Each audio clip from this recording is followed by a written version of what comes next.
I did a year's traditional medicine training with Neil's Yard Remedies. The journey for me started then. A calling to reconnect with the earth, with the plants. I had a home birth with my son, which was quite difficult to achieve at the time. I wanted to make a change. I wanted to change the way birth was perceived and to try to reconnect us as women with our fundamental birthright to birth our babies as naturally as possible with as little intervention as possible. I trained as a hypnobirthing practitioner, and I did an antenatal training, a doula training, and it was during my doula training that I came across the magic of the menstrual cycle. And I came across an amazing woman called Alexandra Pope, who now runs the Red School with Shani. And I realised then that it's not the birth that's misunderstood, it's coming right back to how we greet our girls and welcome our girls into young womanhood.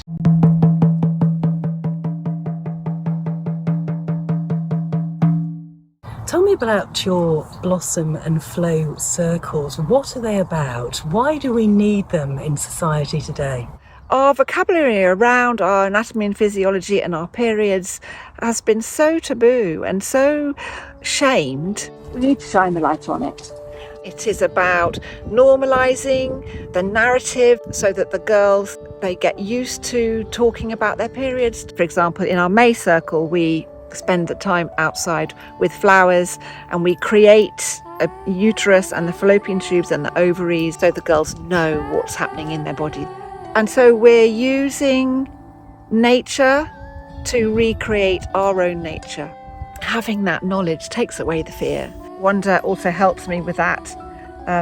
Some girls really don't even like to touch her, and some girls won't let her go.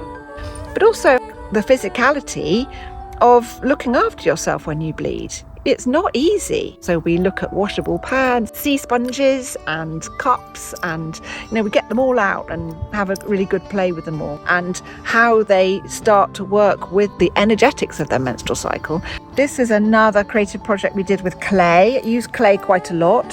So this is our menstrual cycle. This is our moon time, our bleeding time, and then our spring time, our summertime, and our autumn time. And what the girls can do is they have a little bead, and each bead is a day, and they can move their bead around the dial and keep a track of where they are in their cycle. Maybe they're here in their autumn, they're feeling vulnerable and tearful, and some of those thoughts are going around and around in their head. They can see from their dial in the quiet time they're taking with their candle lit. Okay, this is where I am. I'm in my autumn. I'm coming into my moon time, my inner winter, and I need to be gentle and careful with myself. We create a moon basket. We have essential oils for relaxation. We have a lovely hot water bottle to help with menstrual cramps that they may experience. The muscles are just stretching and opening, and this is all completely normal. To be feeling this sensation is completely normal. Then that takes away the fear, which then takes away the pain. We made these beautiful felt dolls, Vasilisa. We were talking about intuition, about tapping into our inner knowing and our intuition. And Vasilisa comes from the story of Baba Yaga. So the girls were needle felting to create their own little Vasilisa dolls, and it reminds them about their intuition. Just explain a bit more about how you guide the girls in understanding about their grandmothers and the grandmother line. Eggs that created us were made in our grandmother's womb. Your matrilineal line runs very strongly from grandmother to granddaughter, grandmother to granddaughter, grandmother to granddaughter. And it's quite hard to get your head around. So we use the Russian dolls to say this is the grandmother.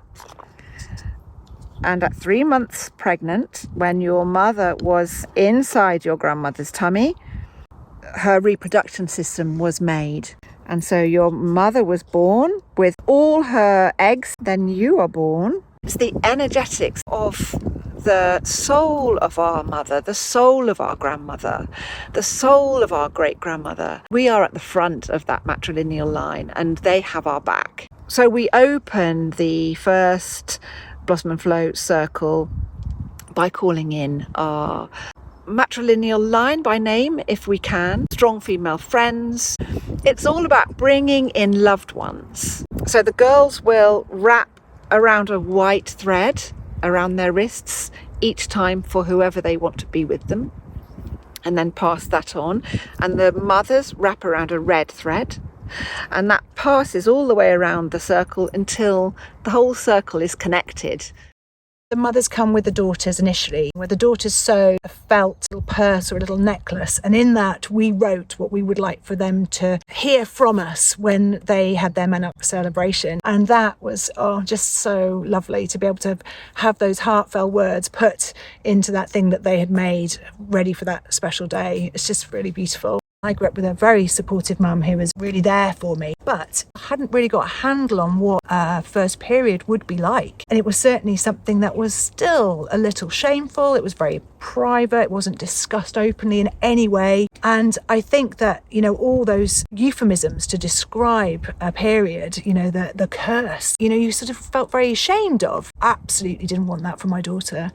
And so for her to start her first period, that Menarche, and have a celebration there, for there to be a ceremony, for it to be marked, is just special and amazing and empowering. Have a better understanding of how their bodies are going to work, how their cycles will make them feel, but also connecting that with things that are really tangible, those sort of cycles of the seasons, those cycles of the moon, those cycles of the earth, giving them tools for which they can really tune in to how their bodies are working and changing. They use those activities, those crafts, those things they make, those things that they do, so that their hands are busy and yet their brains can wander and they can hear each other and they can listen, and then they can come back to their activity, so that awkwardness that often teenagers feel is sort of distracted by the physical act of creating something. And has your daughter made friends for life in that? I hope so, yeah. I think that she would feel that, yeah. And they're all really different. That's the beauty of the sisterhood, isn't it? It's just teaching her to open her awareness. What does she believe in? What does she think? It helps her open her eyes and become aware of the seasons, aware of her body, aware of how she impacts others, how the world impacts her. So I think it's just an awakening for her at the moment, and I'm really interested to see how that progresses and develops through puberty and her teenage years and becoming a woman.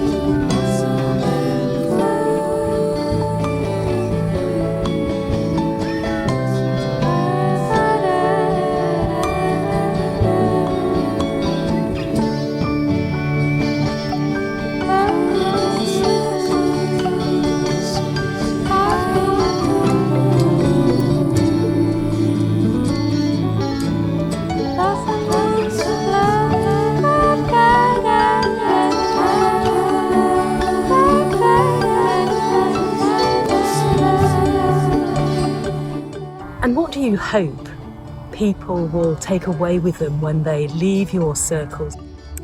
That a girl will feel confident in her fertility, in her birthing, because she understands that her seeds were made within her grandmother.